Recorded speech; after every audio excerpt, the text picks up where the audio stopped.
L'istituto è articolato in 3 indirizzi di studio e abbiamo l'indirizzo del liceo scientifico, liceo scienze applicate e liceo linguistico.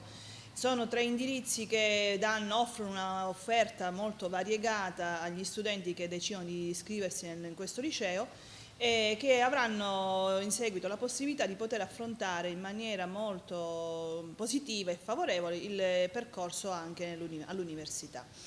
Le sedi in cui si svolgono le attività didattiche sono 2, dotate di laboratori abbastanza attrezzati, laboratori linguistici, laboratori di informatica, laboratori di scienze, di biologia, di chimica, che consentono di poter affrontare in maniera sperimentale tutte le attività didattiche che i nostri ragazzi possono approfondire a supporto delle ore curriculari svolte in aula. La missione della scuola e di questo liceo è quella di formare studenti consapevoli e critici, quindi che sappiano dove orientarsi in un futuro immediato e prossimo.